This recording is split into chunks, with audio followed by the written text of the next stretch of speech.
Good evening. Welcome into the Philadelphia Soul official pregame show. It's live here on Bob Long Sports. My name is Bob Long, and alongside me, as always, Rob Stott. Rob, welcome back. I know you've had some parental duties that have kept you away from some of the games here, but it's great to have you back at the Wells Fargo Center. And the Soul, in your absence, haven't even lost a game. Didn't miss much, I guess. No, Thank you for the intro. And yeah, family comes first. So happy to be back though in the Wells Fargo Center, up high above the Soul, where it feels like home, second home. So without a doubt, and it's been home for the Philadelphia Soul. Well, I guess the road has been the home as well for the Philadelphia Soul, Rob, as they've won all 8 games that they've played this year. It's a 14-game regular season gauntlet over the course of the year. The Tampa Bay Storm, on the other side, they come in with just 1 loss, and it was earlier this year in their second game of the season at home against the Soul, Rob. Yeah, home opener for Tampa Bay. Dropped it to the Soul, as all teams in the AFL have this year. But, an 8-0 record for the Soul so far, but not the easiest of 8-0s. I know we'll get into that a little bit, but it's been a lot closer than expected in some of these games. So we'll see. I mean, it's another tough test tonight. In this small league that is the AFL this year, it's kind of, you think it would sort of drown the competition level, but in fact, and this is something else we'll get into, I think it's only working to, raise the competition level of the AFL this year. So it's been an interesting 8 games, and we'll see what number 9 has in store. Based on the irregularities in the schedule, Rob, this will be only the second time that these two teams meet on the season. Now, Cleveland, the longtime rival of the Soul, they have played this Philadelphia team 3 times already, and then next week the Soul will head out to Quicken Loans Arena to take on the Cleveland Gladiators in what will be the 4th and final matchup of the regular season. But I think the irregularity in the schedule has made this a more coveted and a more anticipated game, as now you have these two teams that have essentially mowed through the rest of the Arena Football League. The only loss, again, for the Tampa Bay Storm to the Philadelphia Soul. Now, Randy Hipbeard and Joe Hills are a big part of that. The offense of this Tampa Bay team has been as good as anybody in the league. Yeah, incredible. And Hills, if I don't have the stat in front of me, but he's on some incredible streak right now for touchdowns in a row. 76 recording a touchdown. 76 touchdowns in a row. Well, games that he scored a touchdown in 76 consecutive. Now, oh, by the way, only 2 touchdowns, or 2 games, shall we say, behind the record holder in the Arena Football League. That's Damian Harrell. He caught a touchdown in 78 consecutive games. Incredible. So, I mean, it'll be a tough test for the Soul defense, but if there's any defense right now in this AFL that could stand up to them, maybe put that streak to an end, that could be a little extra motivation for them out there tonight. It's this top-ranked Soul defense. So, they're leading the league in interceptions. Scoring defense, they're leading the league as well. So it's going to be a great battle to watch all night. Who will be the one to guard the big Joe Hills? Will it be the more diminutive Dwayne Hollis, who has been so good, or will it be the slightly bigger James Romaine, who's had a great season of his own, Rob, and a big part of the reason that this Soul secondary, the defensive secondary, has been so good. In fact, I made the comment in our first show that losing Tracy Belton could be a big difference maker, as he was the defensive MVP in Arena Football last year. Now, he's gone and had a great season with Washington, but the Soul defense has not only been good in Belton's absence, but as we'll get into, it's actually been their best attribute. Their offense hasn't followed suit in the same way that the defense has stood up this year. Yeah, so starting with on the defensive side, you talk about the absence of Belton. This Soul defense, I mean, that's the reason that we're sitting here at 8-0 right now. It's kind of incredible to watch. They were a big part of the reason why, the Soul had that championship run last year. We saw Radaball, coming off of the AFL Offensive Player or MVP awards honors the year before that, stumbled a little bit throughout the year. So it was kind of awesome to watch the defense step up and really carry this team across the finish line. And that's just carrying over into this year. So it's awesome to see those guys, like we said, number 1 ranked defense, leading the league in interceptions. Also sacks. They're recording sacks at a high rate, leading the league in sacks. But then you look on the other side of the ball. Yeah, the offensive stuttered. Radaball's still there. You got your quarterback in place. He's leading this team. but they've not had to work as hard. They're almost at the opposite end of the spectrum in terms of statistics as compared to the Seoul defense. They're number 5 in things like total scoring offense and offensive yards per game, things like that. But maybe that's because they haven't had to be as good because of the defense. So, I mean, there's a lot of quirks and things to figure out, but whatever it is, it's all led to 8-0. It has led to 8-0, and it hasn't been always as emphatic as it could have been. And you mentioned the offensive struggles. I mean, I don't think that's just because they haven't had to be. They've started slow at times. They've let teams back in games. And, in fact, if you take a look at some of the close games they've had, Week 2, that was a 4-point game, a win against Tampa Bay. Now, if they're the second-best team in the league, perhaps you can understand that. But in a league where you have 2 new entrants and 3 legacy teams, when you've played a team like Baltimore close, 61-56 at home, you need a fumble recovery in the last minute to win the game. Just 2 weeks, Rob, after they beat them by 35 points. And then you double that back a couple weeks later, a 1-point win on the road at Washington in a game that the Valor really should have won. Cleveland, they had close games against them, 69-67, 6 out the most. That was their first game at the Q, a place they're going next year, or I should say next week to play. And so, the question really becomes, Rob, at what point is this, wow, the Soul is not just starting out slow. Right. It's the fact that maybe this is what their offense will be this year, and maybe this is more of a parity-driven league than we saw even last year. Yeah, absolutely. So you think about, obviously the slow starts are there, and I remember sitting in this same booth last year, it kind of felt the same way. The Soul would always get off to a slow start, but things would eventually pick up, and they would take off, and the offense would put up 70 points a game. It's kind of not been that this year, but, it goes back to what you said about the parity in this league. And, when you have 5 teams in the league and everyone's playing each other 3-4 times a year, you're it kind of makes every team a natural rival. So everyone has the playbook on one another. They kind of, you see them once and all the surprises are gone. You kind of know what you're going to get. So, I mean, teams know how to defend Darius Reynolds out here nowadays. So it's kind of like, you're not really surprising anyone. So it's just, I think that's breeding greater competition, even though we have 2 new teams.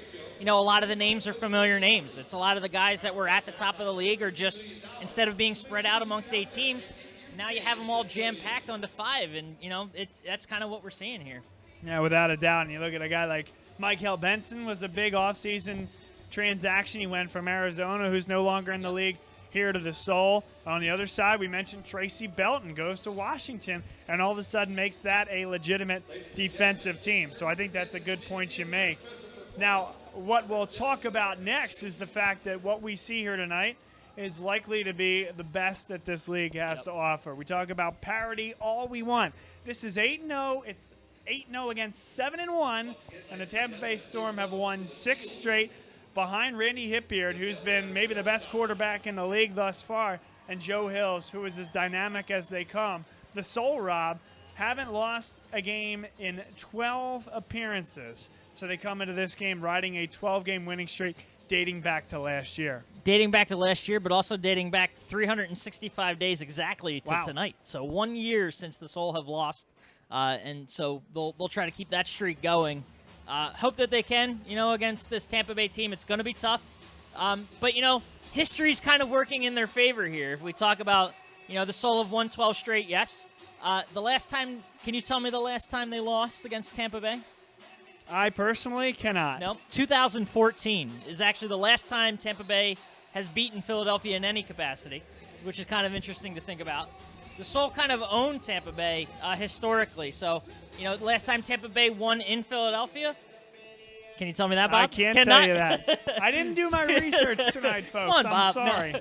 2011, the first time these teams actually played in Philadelphia, is the last time Tampa Bay has won in the city of brotherly love. So not very friendly, not very brotherly to the Storm. So it'll be interesting to see, does that impact the Storm at all? I know these are completely different teams right now than, the team that was around in 2011, for example. But, that kind of thing, you think about it in other sports.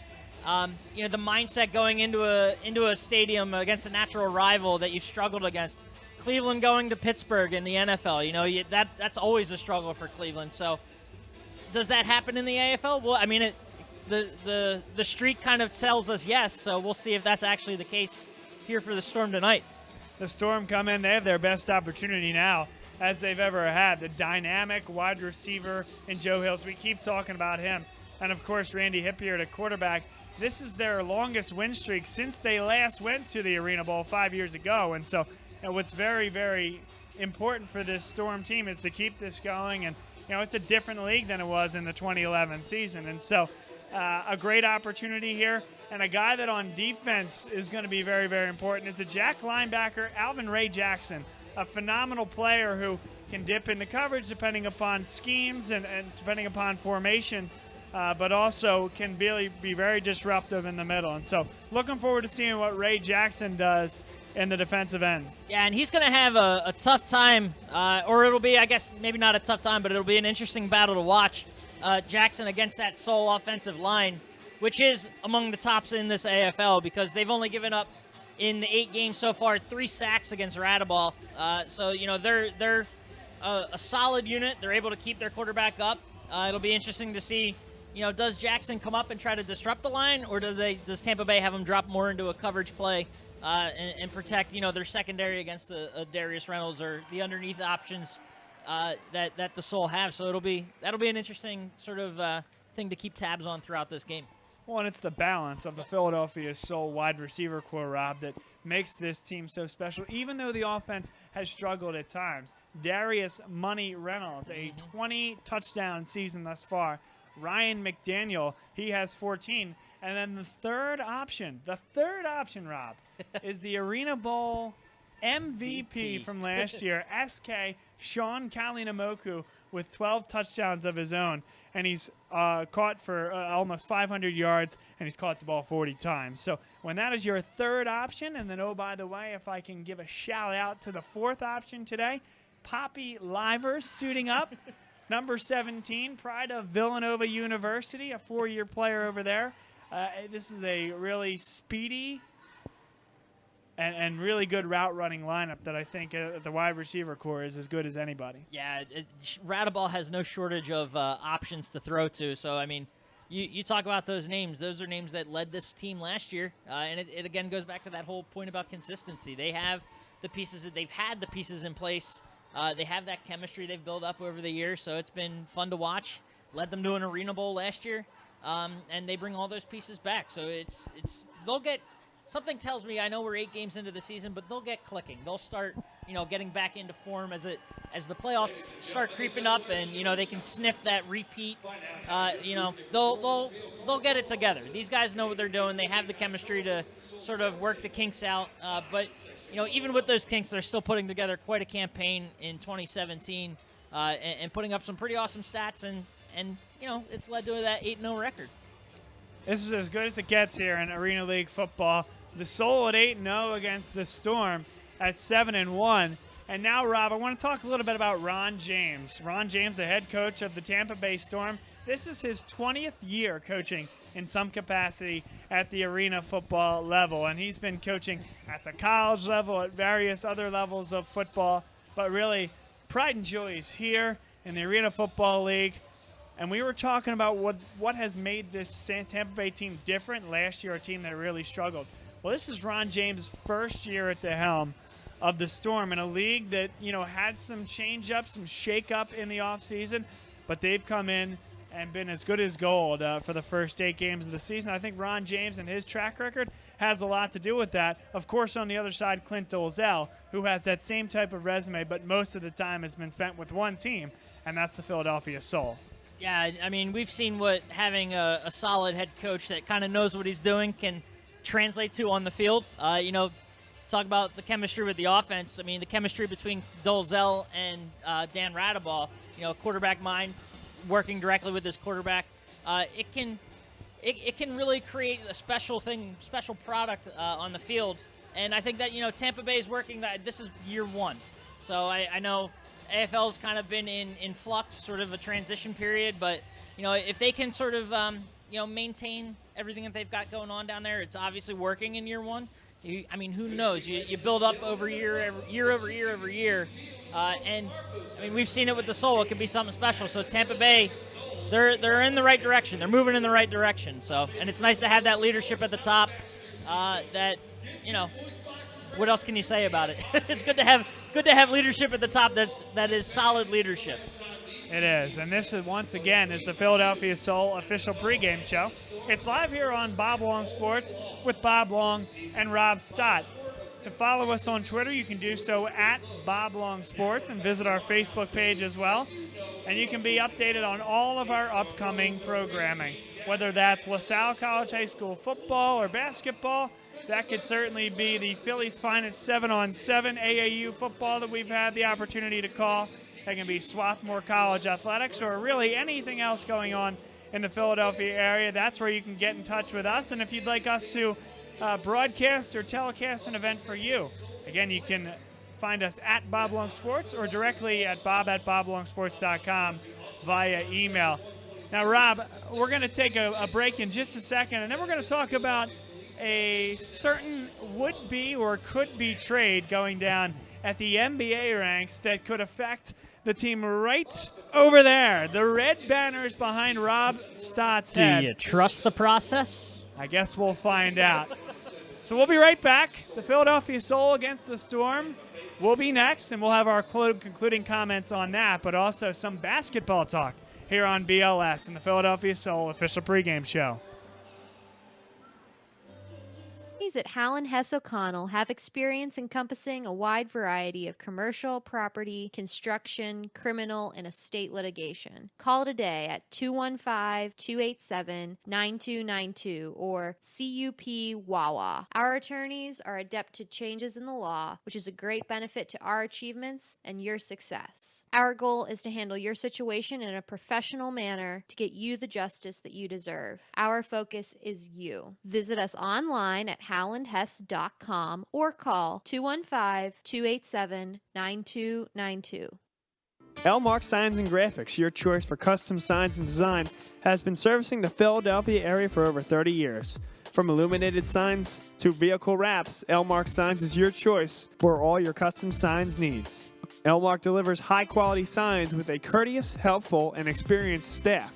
Visit them at elmarksigns.com or give them a call at 610-692-0525. Again, that's elmarksigns.com, 610-692-0525. Go check out their website for some great examples of signs that Elmark has created, and be sure to tell them that Bob Long Sports sent you. elmarksigns.com, your choice for custom signs and design. Hi, this is Rob Stott with Bob Long Sports. BLS is the official host of the pregame show for the Philadelphia Soul. Be sure to tune in before every home game for featured interviews with head coach Clint Dolzell and quarterback Dan Radeball, as well as player profiles. We even get the opportunity to speak with AFL Commissioner Scott Butera. Commissioner of the Arena Football League, Scott Butera on the line. You do a tremendous job. All the, local broadcast teams, by far Philadelphia is the gold standard in our league. I wish they all could be like that because you really understand our game, you promote it well. So be sure to tune in 30 minutes before every home game and check at Bob Long Sports on Twitter for programming updates. This is Bob Long here, and you certainly know me from BLS, doing LaSalle College High School broadcasts, our weekly radio shows, and everything in between. However, during the 9 to 5, I am a commercial banker in the greater Philadelphia area. If your business is looking for financing or any other type of assistance, you can reach me at 215-328-2578. That's 215-328-2578. I've had experience in the energy industry, healthcare, public finance, as well as in manufacturing and leasing. Bob Long, a commercial banker in the greater Philadelphia market, helping your businesses grow. Bob Long from Bob Long Sports here, and I want to tell you about the good folks over at City Year Philadelphia. Every day, the dedicated young adults at City Year make an impact in high-need schools in Philadelphia and in 26 other cities across the country by serving students who need extra help to stay on track to graduate. If you are ages 17 to 24 and are interested in serving as a tutor, role model, or mentor, check out the inspiring stories at #MakeBetterHappen. City Year is currently accepting applicants for the next school year.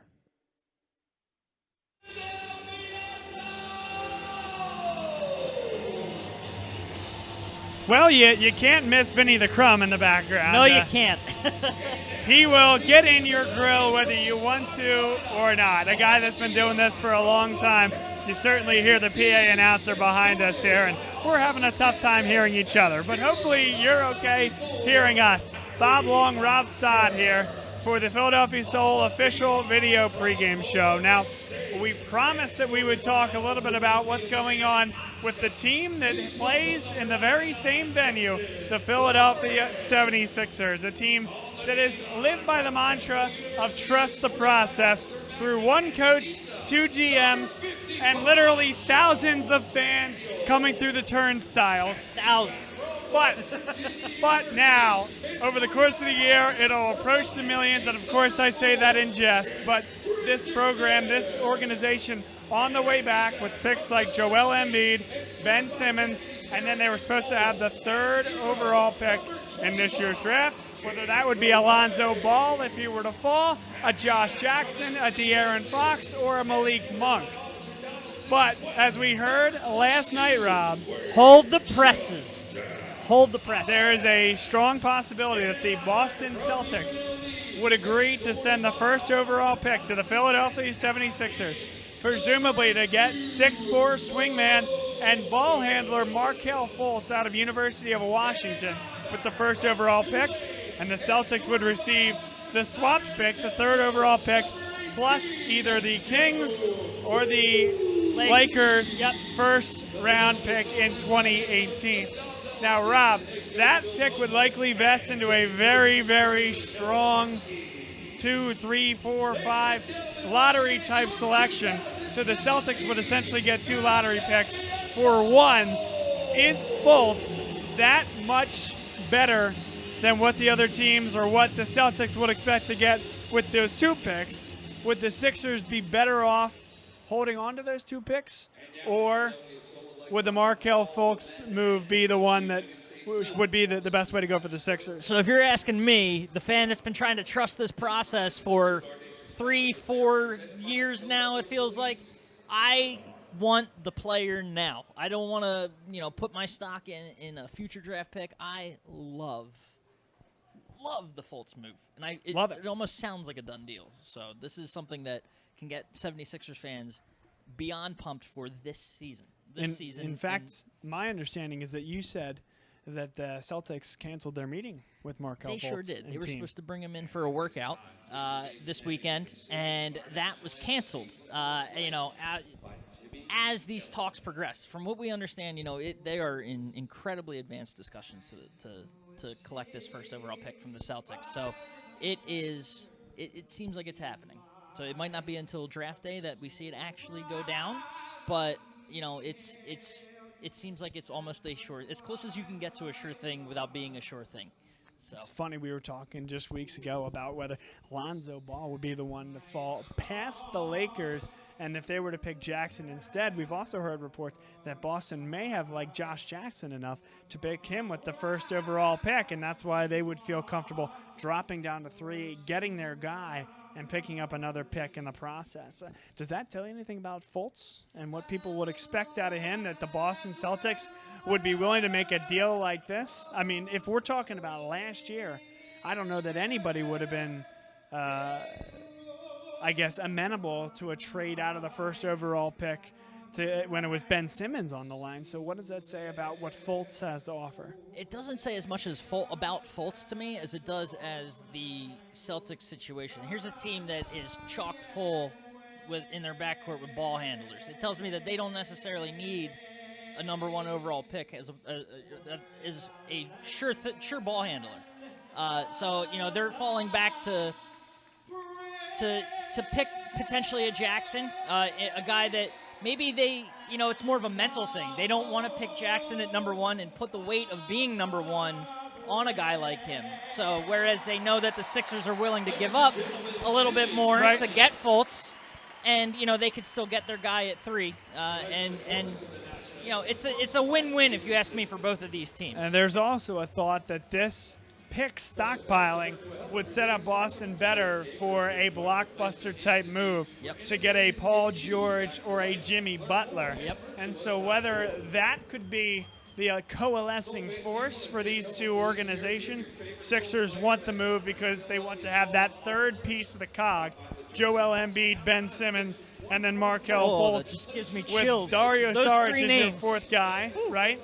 And then Boston understands that this gives them the best opportunity to package something together. Could that be the factor that's making it most amenable to both teams? And if so, I find that to be very exciting for both the Sixers with a longer time horizon and the Celtics, who are looking to dethrone the Cleveland Cavaliers right now.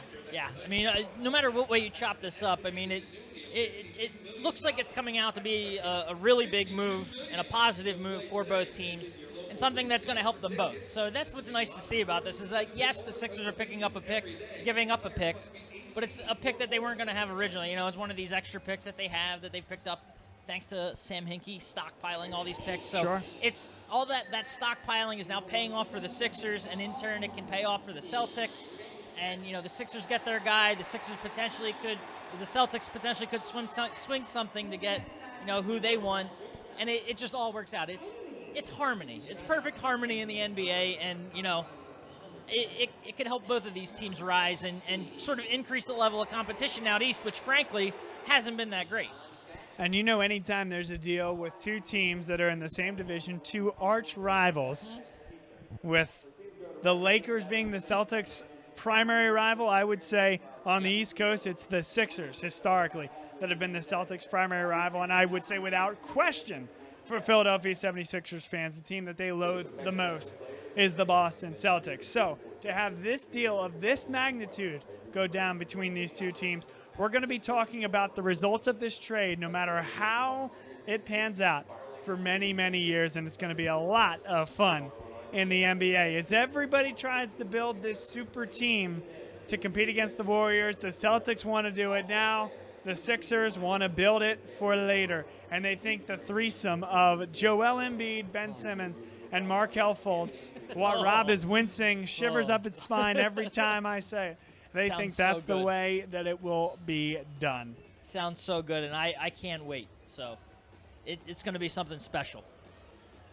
It will be special. It'll happen right behind us, and perhaps more of those things hanging behind Rob's head in the somewhat near future. But a lot to be played, and you know, two of these guys, whoever's getting drafted, and then Ben Simmons, have not even seen the floor, and Embiid for only 31 games. So we can also put the pin back in the grenade for just a few minutes before we start crowning champions. But no doubt they're on the right direction. So we'll take our final thoughts here, Rob, before kickoff, which is just minutes away here from the Wells Fargo Center, as we conclude our Philadelphia Soul official pregame show, but not before I get your key matchup and key thought of the game. So key matchup, I think it comes down to Tampa Bay's linebacker Jackson going up against the Soul offensive line. You know, if Jackson can cause some, you know, disruption up front, I know we said he's a really good two-way player in that, you know, he can go through the line or drop back into a little bit of coverage. If he can disrupt the line and sort of, you know, if Philadelphia gets off to a slow start and Jackson can get through and make Radaball uncomfortable, potentially could have the biggest impact on this game. So I know there's a lot happening outside on both sides with the wide receivers on both teams, but I think it's that inside battle, very cliche football, you know, the battle in the trenches. I think that's what it comes down to in this one. It's funny you say line, because I'm going to go on the opposite line. You mentioned earlier in the show, Rob, that the Soul lead the league in sacks this year. And what we didn't mention at the time is that that's all the more impressive because they're missing Jake Metz, who's gone on to take his talents to higher levels, and then Teddy Jennings. So two of the three on the defensive line from last year that led the league in sacks as well, no longer here. Justin Lawrence, the nose guard, and Sean Daniels on the end, I think, are going to be two keys here tonight because Randy Hipyard has been the best quarterback, quite possibly, in arena football this year. He's got a lot of weapons on the outside. So the ability to get into the backfield and force some quick throws from Hipyard will allow this ball-hawking, interception-happy defensive backfield for the Soul to be able to take advantage. And I think that's the key to tonight's game. So, Rob, it's fun. great to have you back. Thanks Thank for you. taking a break from parenting, although there are no breaks, Rob. Never I know any that. breaks. Never any breaks, just a loving wife at home who lets you come and do this for a couple hours. So we appreciate Marie as well. So for Rob Stott, I'm Bob Long, still childless, so I can do this a little more often. And we're saying so long from the Wells Fargo Center. Up next, Tampa Bay Storm at 7-1 against Philadelphia Soul at 8-0. The game of the year so far in arena football. We'll be back for the next home game. It's a few weeks away as the Soul start a road trip and have a bye in the midst as well. But we'll see you next time they show up in this building. You can catch all our programming on @BobLongSports on Twitter. And once again, we're signing off here from the pregame show from the Wells Fargo Center.